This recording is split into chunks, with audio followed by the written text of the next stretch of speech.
Read you your rights. You're going to hear enough of that in the next few days. You're going to get cards that tell you to follow your dreams. You're going to get pep talks and awards from your teachers that have taken you on your academic journey thus far. You're going to have underclassmen thanking you for being their friends and telling you how hard it is going to be without you here. You're going to have grandparents squeezing your cheeks and boasting about how proud they are of you. And you're going to have parents standing and watching in awe of the amazing children they have raised. But today, right now, all you get is me, because you asked for me. How is it that I became such an elite how is it that I became a part of such an elite people that I mentioned before? I'm not your parents, who, by the way, I'd like to give a quick shout out there to the mom and dads. You really have raised an amazing group of students. I'm not your grandparent, I'm just a grandparent. I'm not one of your lifelong friends, I'm just a friend. I'm not a famous person who has great prestige and people travel from far away just to hear me speak. However, if I was famous, I'm pretty sure my name would be Juanita Lopez.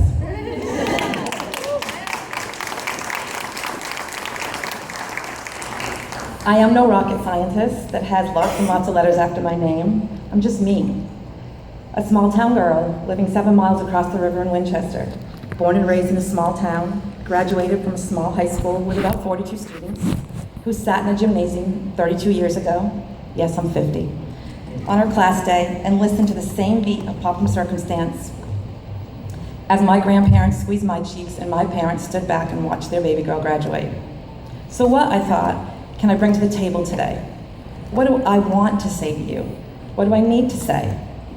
What would you most like to take with you from this address?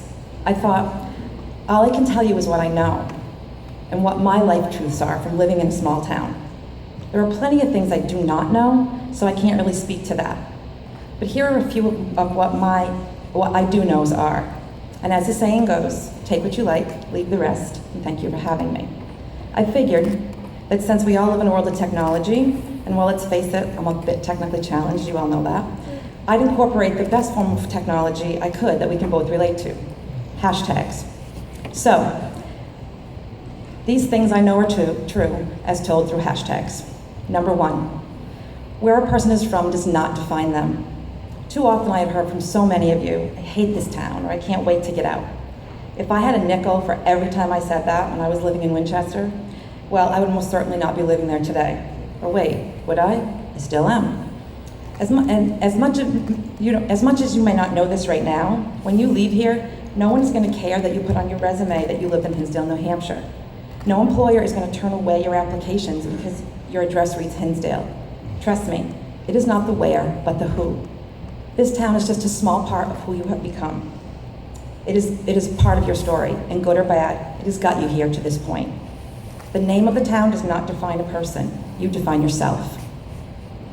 My kids who are grown and married and have children of their own always tell me, Mom, I love my life as I know it now, but it's my roots that got me here. But I know it's their perseverance and strong character that make them successful.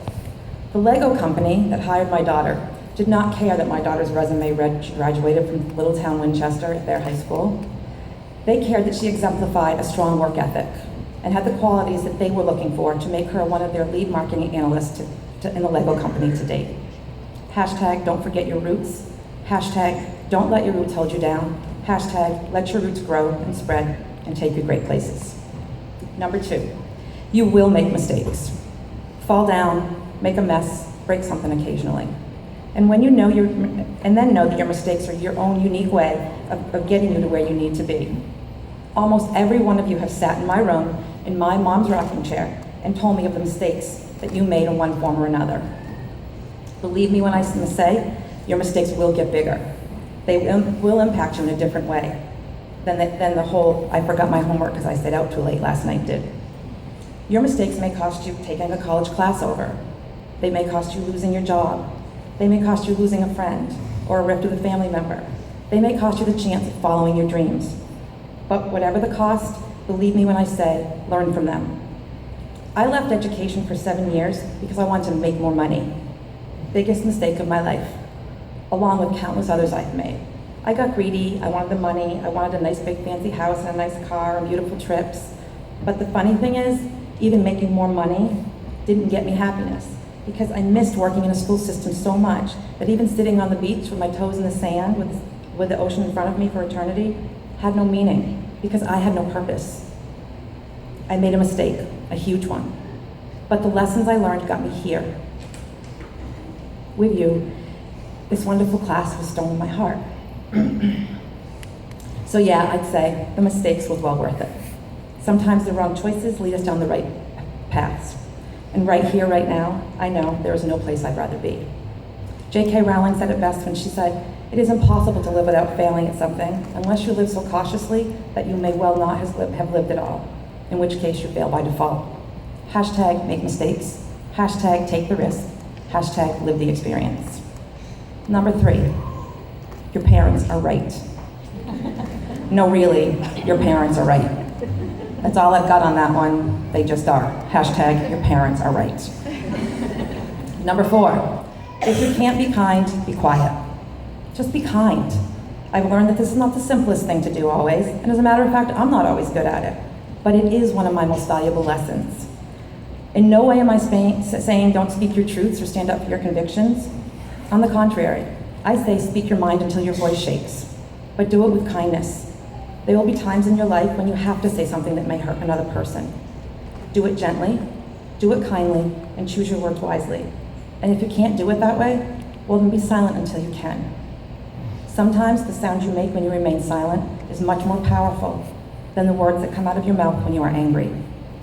Hashtag just be kind, hashtag or shut your mouth. Number 5, don't judge others. By far my most valuable lesson I have learned to this day. Why? Well, because I have been on the receiving end of judgment. It hurts, it stings, and it leaves you feeling less than the person you really are. You can all look around this gym right now and think of someone you like or dislike based on what you know of them. And let's face it, in a small town, you probably know more than you should about everyone. What you don't know is what battles they are fighting inside themselves. You know their name, and what they look like, and where they live, and what sports they play, and what classes they take. You've heard the rumors and the stories that you think are true, but you are not them. You have not walked in their shoes. You do not know what they have been through. You do not have to like them, but you don't get to judge them. Judging a person does not define who they are, it defines who you are. And if you do decide to be one of those judgmental people, just remember to be perfect the rest of your life. Hashtag don't judge others. And my last truth is this: where you think you're going to end up someday, sitting here right now, is probably not where you will end up. If 32 years ago someone told me that I'd be honored with this gift of speaking to 44 very special seniors from Hinsdale High School on June 12, 2015, I would have told them they were crazy, out of their minds. You see, many of you don't know, but many of your parents do know, that Hinsdale and Thayer were deep-seated rivals. What you also may not know is that I was not a great kid. Okay, in all honesty, I was really bad. I was downright awful. I hated school.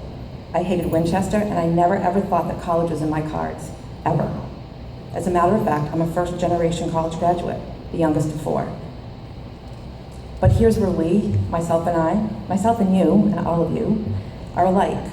I went to a small school where I always knew I had someone to talk to. I had someone who believed in me. And yes, like all of you, I had parents who supported me. But at school, I had a role model, I had a mentor, a guide, and a friend. And the coincidence of this is, when I read your yearbook appreciation that you so graciously gave to me last week, you said those same things about me. So speaking here today is like coming full circle.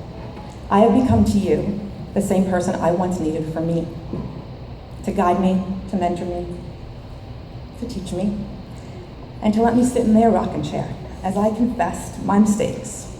I cried over a broken heart, fretted over those darn college applications, and feared that I would fail at college altogether. I had that person, and now by some amazing stroke of luck, some mistakes I made, some hard work and perseverance, some belief in myself, I stand here, and I can honestly say to this class, this job, this school, and this experience of being your person has been one of my greatest life gifts. 32 years ago, I crossed a high school stage, a small town girl, scared and unknowing of the gifts that lie ahead. Today, I would just like to hashtag a few of the gifts you have given me and the life truths that I'm now going to add to my list because of you. You took care of me through 3 surgeries, a wheelchair, a surgical boot, crutches, a walker, and the list goes on and on. Never in my life have I seen students with such caring souls as you.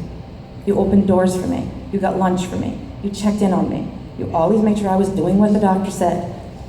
When people say to me, these darn kids these days, they don't have any respect, I say to them, break an ankle and work at Hinsdale High School, and then tell me kids don't have respect.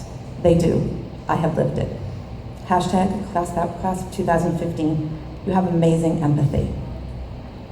In my darkest times, when tragedy struck my family and grief hung on to me for such a very long time, you guys floated into my life and lifted me up.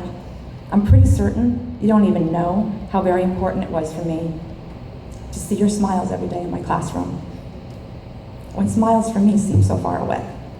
Hashtag class of 2015, you have showed me the meaning of grace. It is a beautiful thing when a career and passion come together. Someday, I knew I couldn't make it through the whole thing, sorry. Someday, I hope all of you can experience this feeling. But for today, experience it through me, and know that in your very busy next few days, when life is full of photo ops and saying goodbyes and remember whens, know that you have already made a difference in someone's life. Mine. I only hope I have done the same for you. Hashtag, thank you for sharing you with me. And I will do 2 things. I will promise that I will try to cut down to 1 Diet Coke a day. Try. But I'm not going to give it my Ticonderoga pencils with cap erasers. Not doing it. Not even for you guys. Okay, so now we're going to try something a little different. This hashtag is huge, okay? You really have to follow me on this, all right? The hashtag is called Follow Directions, all right?